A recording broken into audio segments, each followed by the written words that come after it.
그리스 신화에 에리시크톤이 등장을 합니다. 그는 아주 오만했고, 오만하다라고 하는 것은 신을 두려워하지 않는 것을 의미합니다. 정원의 숲의 요정들이 둘러싸면서 놀던 큰 나무가 있었습니다. 데메테르 여신이 아주 좋아하는 그런 떡갈나무입니다.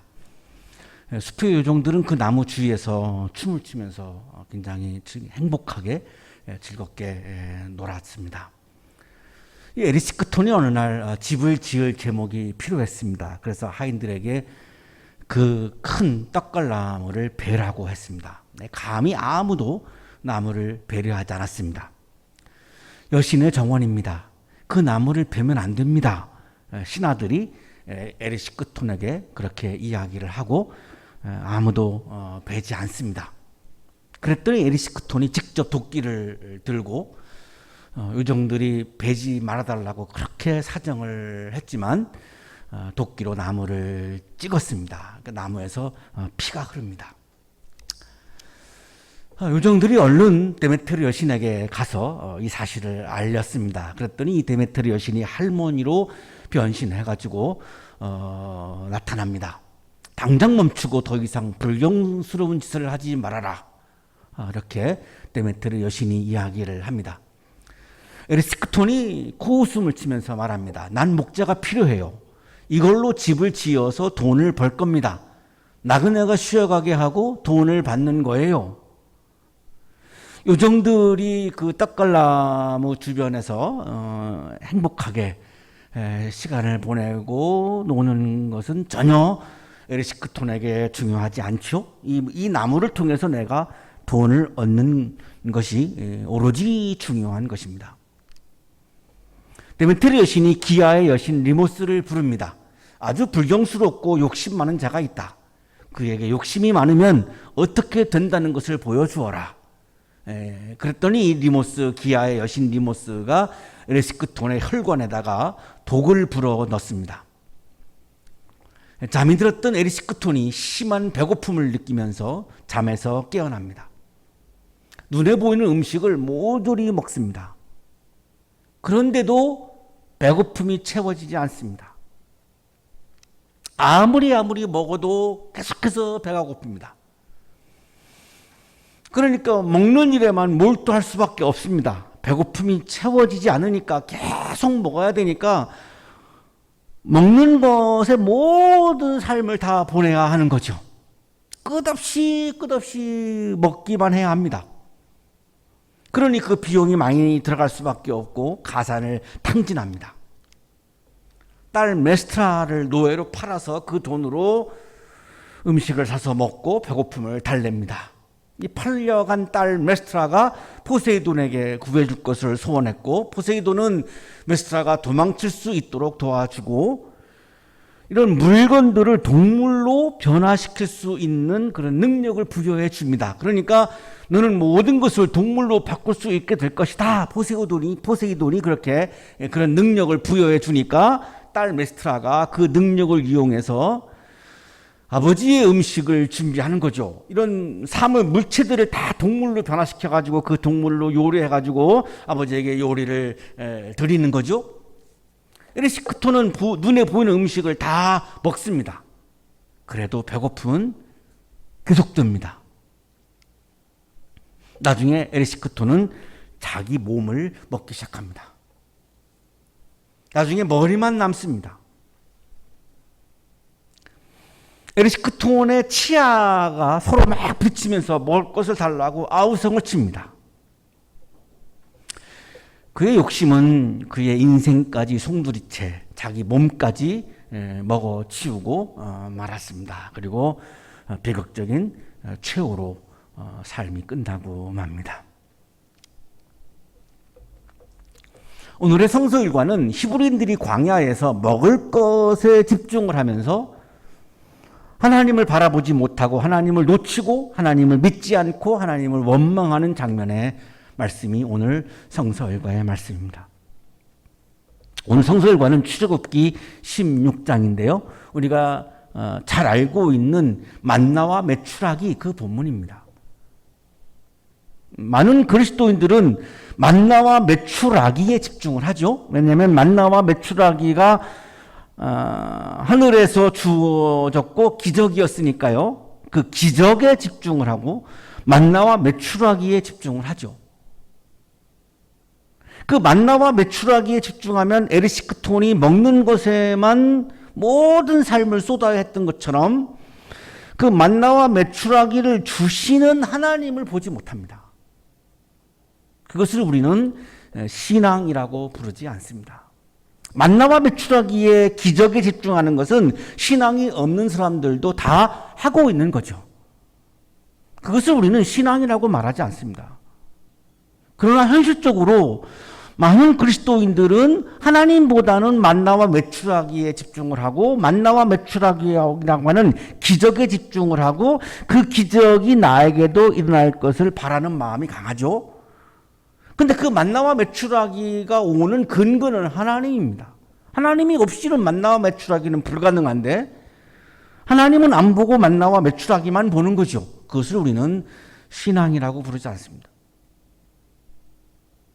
오늘 성서 일과에서 사실은 만나와 메추라기에 우리가 집중할 것이 아니라 하나님에게 집중해야 하는 것이 아닌가. 저는 성서 일과를 한 주간 동안 묵상하면서 제가 깨달았던 포인트입니다. 히브리인들이 이집트에서 430년 동안 이집트 왕인 파라오의 노예로 살았죠.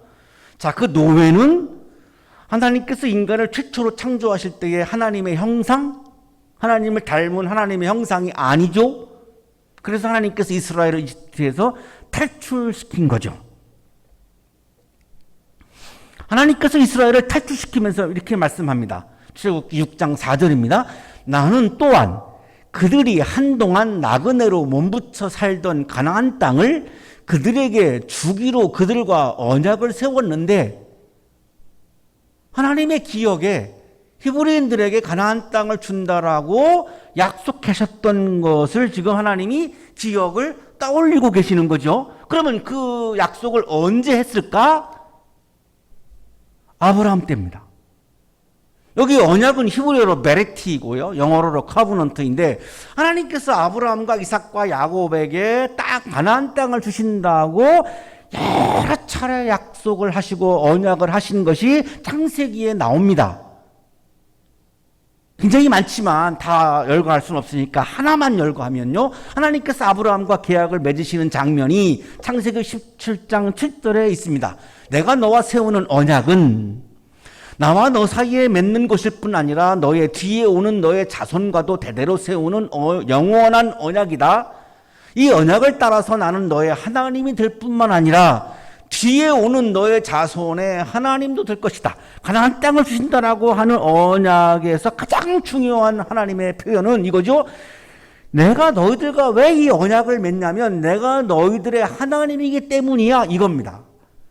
하나님은 이스라엘의 하나님이다. 여기에 강조점을 두고 계시죠. 그러니까 하나님은 이스라엘 사람들을 책임지셔야 되는 의무가 있어요. 이스라엘의 하나님이니까.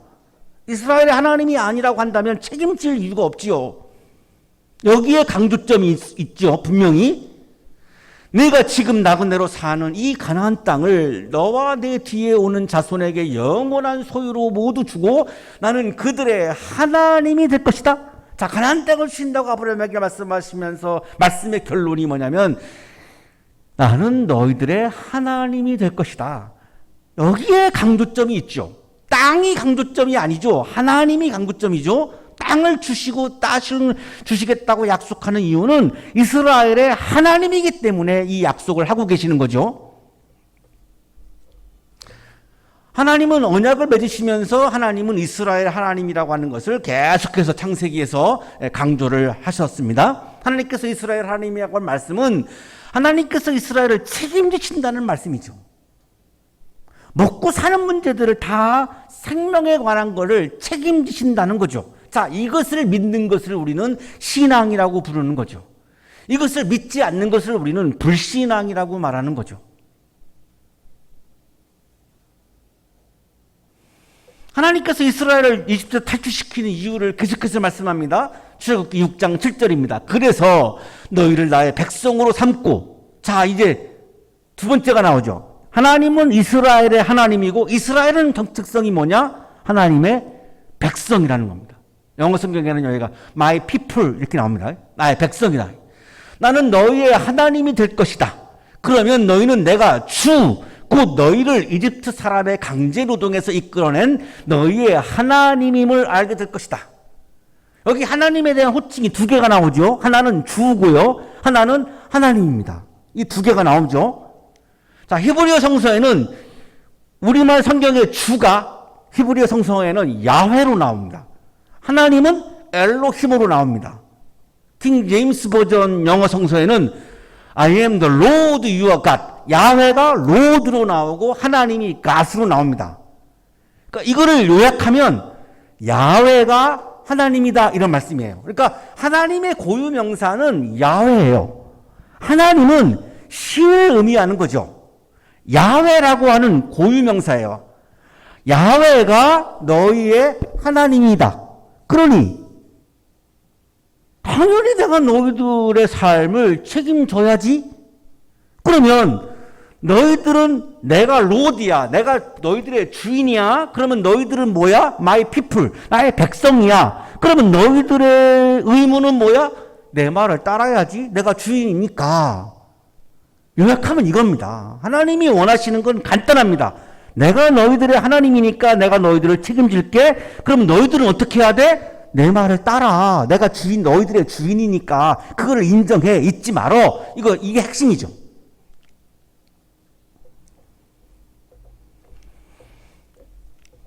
하나님은 이스라엘의 로드, 야훼 주인이고 이스라엘은 하나님의 백성, 피플이기 때문에 하나님께서 이스라엘을 책임진다라고 하는 것을 강조하시면서 가나안 땅을 주신다고 하신 것이지, 땅이라고 하는 자체가 중요해서 이렇게 땅을 주신다고 말씀하신 건 아니죠. 부동산의 차원에서 땅을 주신다고 말씀한 게 전혀 아니죠.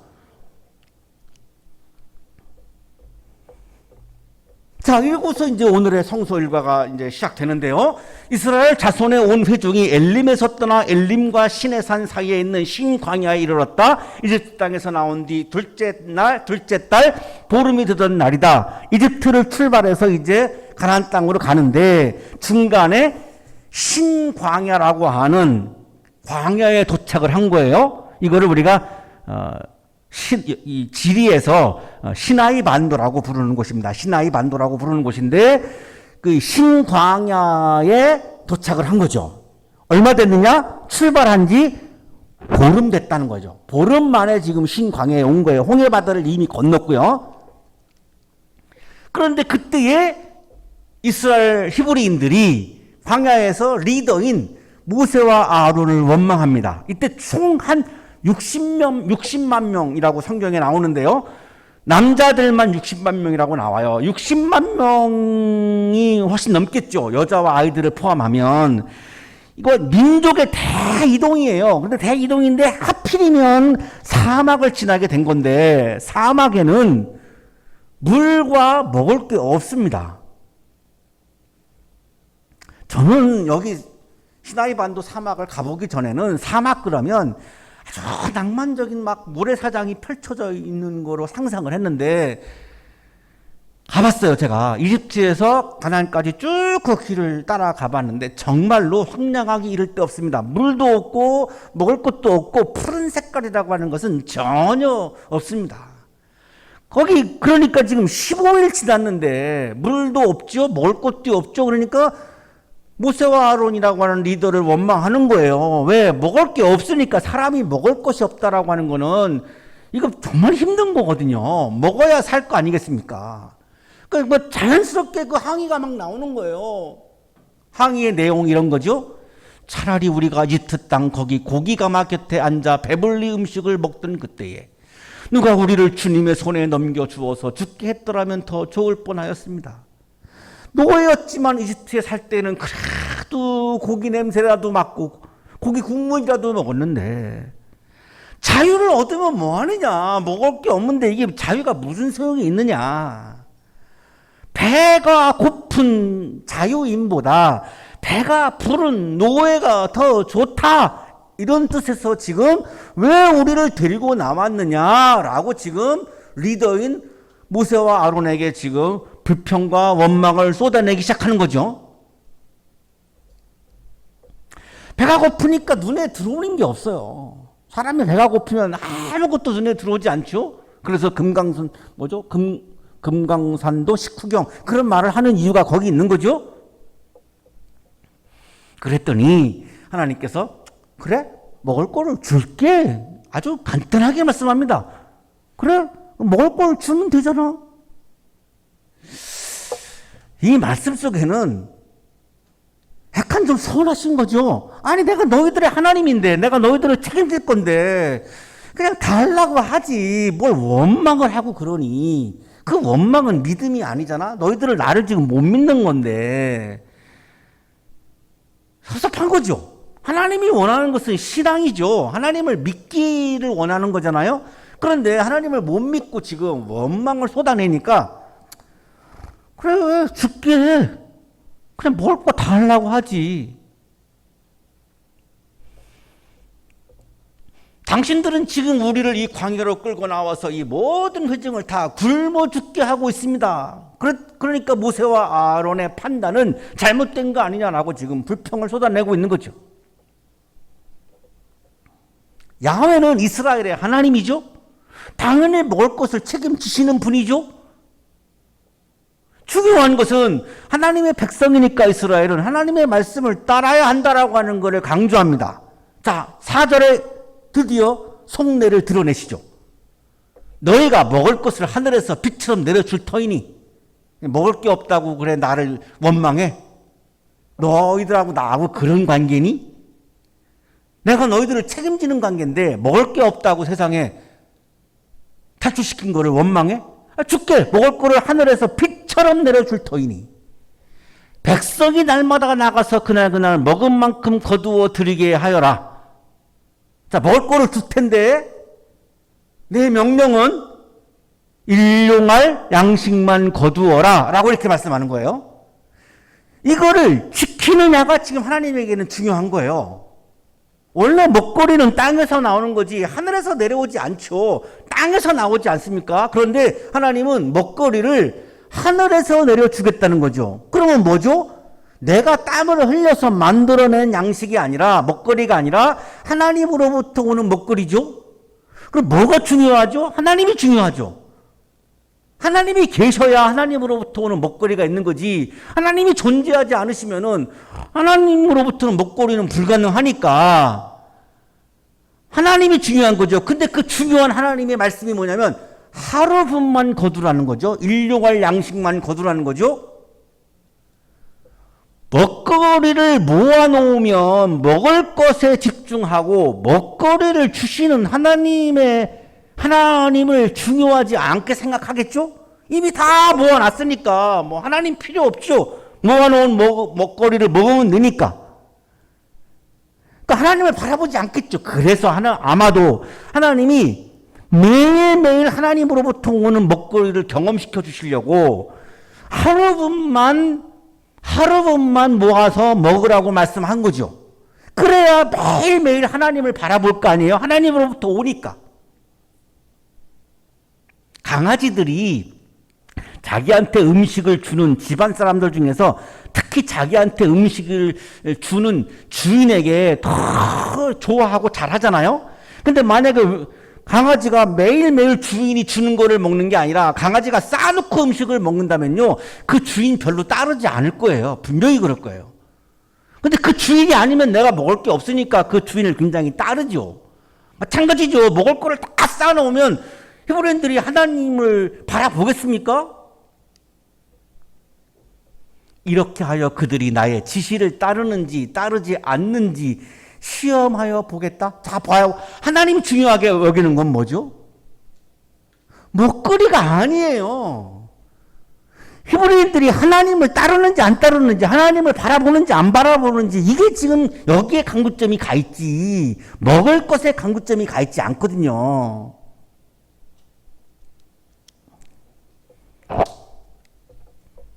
모세가 아론에게 말합니다. 주님께서 이스라엘 자손이 원망하는 소리를 들으셨으니 이스라엘 자손의 온 회중에게 주님 앞으로 가까이 나아오라고 일러주십시오. 다 백성들을 뭐라는 거죠? 이스라엘 자손의 온 회중에게 말할 때에 그들이 광야를 바라보니 주님의 영광이 구름 속에 나타납니다. 자, 이게 하나님의 현현, 하나님의 임재죠. 그런데 뭐라고 말씀했죠? 주님이 나타났다라고 안 그러고 주님의 영광이 나타났다라고 말씀하죠. 왜 그럴까요? 주님이 나타났다라고 말씀을 하면 주님의 모습이 나타나는 것으로 우리가 오해할 수 있어요. 주님은 모습으로 나타난 게 아니기 때문에 주님의 영광이 나타났다라고 말씀합니다. 하나님은 모습으로 나타난 게 아니죠. 뭘로 나타났습니까? 11절 주님께서 모세에게 말씀하셨다. 말씀으로 나타나신 거죠. 말씀으로 임재하신 거죠. 소리로 나타나신 거죠. 히브리인들이 하나님을 만나는 통로는 하나님의 소리, 하나님의 발성, 하나님의 말씀으로 하나님을 만난 거죠. 왜? 하나님은 말씀으로, 소리로, 발성으로 임재하시거든요. 드디어 하나님의 창조적 소리, 창조적 발성이 울려 퍼지기 시작합니다. 그 하나님의 소리의 내용이죠.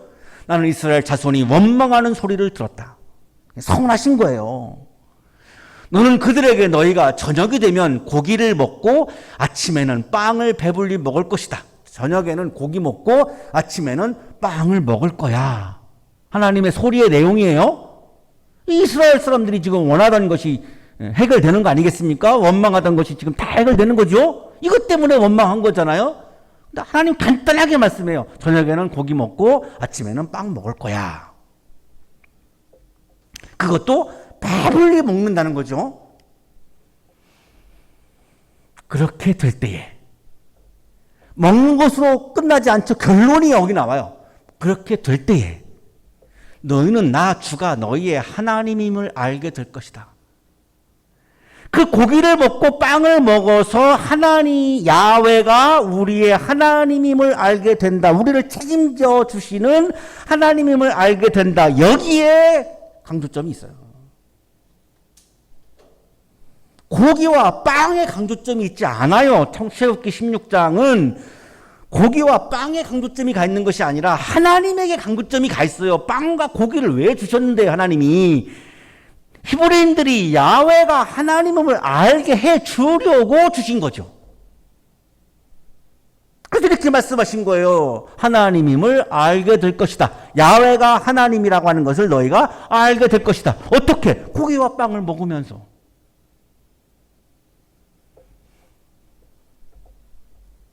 야훼가 이스라엘 하나님을 알라는 것, 그것은 하나님으로부터 오는 고기와 빵을 먹으면서 하나님은 바라보지 않고 고기와 빵만 바라보아서는 안 된다는 거죠. 그거는 신앙이 아니라는 거죠.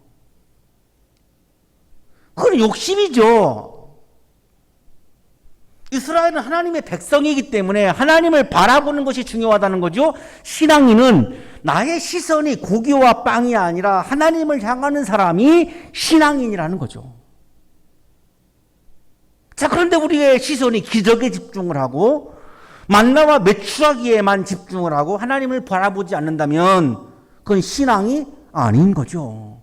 그냥 욕심일 뿐이죠. 그날 저녁에 메추라기가 날아와서 짐친 곳을 뒤덮었고 다음날 아침에는 짐친 곳 둘레에 안개가 자욱하였다. 자, 저녁에 메추라기, 새죠? 이게 철새입니다. 철새. 독일의 구약 성서 신학자인 마르틴 노트가 한 주석입니다. 메추라기가 봄과 가을에 이동할 때 시나이 반도의 지중해 연안에 때를 지어 나타나는 현상에 대해서는 민수기 11장 4절 이하를 주석할 때 자세히 언급하게 될 것이다. 지금도 봄과 가을에 메추라기라고 하는 철새가 이 시나이 반도에 날아들고 있습니다. 지금도. 그런데 히브리인들은 이집트에서 이거를 양식이라고 생각해 본 적이 한 번도 없어요. 근데 이때 이게 하나님으로부터는 먹거리네라고 하는 것을 깨달은 거죠. 그러니까 하나님으로부터 온 먹거리가 분명하죠? 한 번도 이거를 먹거리라고 생각해 본 적이 없었는데 하나님으로부터 오는 먹거리인 거를 알게 된 거죠. 안개가 거치고 나니까 이럴 수가, 광야 지면에 마치 땅 위에 서리처럼 보이는 가는 쌀아기 같은 것이 덮여 있는 것이 아닌가. 민영진 교수의 주석입니다. 아직 이것을 만나라고 부르지는 않는다. 이것을 만나라고 불렀다는 것은 31절에 가서야 나온다. 아직 만나라고, 우리가 알고 있는 만나라고 하는 표현은 안 나와요. 근데 이게 바로 만나죠. 이스라엘 자손이 그것을 보고 그것이 무엇인지 몰라서 서로 이게 무엇이냐 하고 물었다. 이집트에서는 보지 못했던 것을 지금 보고 있거든요. 이게 뭐지? 이게 뭐지의 히브리어가 어머니 만나예요. 이래서 만나가 된 건데, 히브리인들은 처음 보는 건데 하나님으로부터 온 빵이에요. 이게 지금 모세가 그들한테 말하죠. 이것은 주님께서 당신들에게 먹으라고 주신 양식입니다. 하나님으로부터 온 양식입니다. 여기 양식이라고 하는 말은 히브리어로 레켐인데요. 민영진 교수의 주석입니다. 레켐을 떡이나 빵이라고 하지 않고 양식이라고 번역한 것은 만나 묘사에 더 적절하다. 아직 빵으로 만들어지기 이전에 곡물과 같은 상태이기 때문이다. 그러니까 완전히 완성된 빵의 형태가 아니라 빵을 만드는 곡물 이런 형태. 그러니까 먹을 수 있는 거죠. 아직 빵으로 완전히 이렇게 구워진 빵이 아니에요. 그게 아니라 빵을 만드는 재료의 곡물이니까 우리가 뭐 볼이나 뭐 이런 곡물을 먹을 수 있잖아요. 그런 형태의 모습으로 지금 하나님의 주시는 양식이 지금 나타난 거죠. 독일의 성서학자 마틴 루테 주석입니다. 만나는 오늘날에도 시나이 반도 대륙 지방에서 볼 수 있으며 오늘날에도 볼 수 있다는 거예요. 그때만 있는 게 아니에요. 이 지역에 살고 있는 유목민들은 이것을 아직도 만이라고 부른다. 오늘날에도 이쪽 사람들은 그거를 만이라고 불러요. 나무내지 관목의 잎사귀에 맺히는 이슬 모양의 형성물인데 이것은 연지벌레의 침을 통하여 나오는 분비물에서부터 생성되어 나뭇잎에 맺혔다가 땅바닥에 떨어진다. 낮 동안의 열매는 녹음으로 이른 아침에 주워 모으는 것이 가장 좋다. 이것의 맛은 달고 그래야 식량이 부족한 사막에서는 오늘날에도 즉석에서 즐겨 식량으로 사용된다. 그때만 있는 게 아니라 오늘날에도 이것은 존재해요. 그런데 중요한 점은 뭐죠? 히브리인들은 그것이 양식인 것 전혀 몰랐어요. 이집트에서는 못 봤으니까요. 근데 그때 그 상황에서 하나님으로부터 오는 양식이라고 하는 영적인 깨달음을 주신 거죠. 하나님께서. 그래서 이게 하나님이 주시는 양식이네라고 받아들인 거죠. 왜 이게 중요하냐면 하나님을 바라보아야 그런 깨달음이 오지 만나에 집중하면 그 하나님을 바라보지 않죠. 하나님을 바라보아야만 하나님으로부터 온 양식이라고 하는 것을 영적으로 깨달을 수 있는 거죠. 만나는 히브리인들이 처음으로 경험하는 곡물이에요. 메추라기와 만나는 하나님으로부터 온 양식이에요. 양식에 시선을 집중하면 하나님을 바라보지 못해요. 양식이 아니라 양식을 주시는 하나님을 바라보는 그것을 우리는 기독교 신앙 믿음이라고 부르는 것이죠. 하나님은 우리가 양식에 시선을 집중하지 않고 우리를 책임지시는 하나님에게 시선을 집중하는 믿음을 원하십니다. 당시의 히브리인들에게도 그것을 원하셨기 때문에 하루 분씩만 계속해서 하나님을 바라보게 하시려고 하루 분만 주셨던 거죠.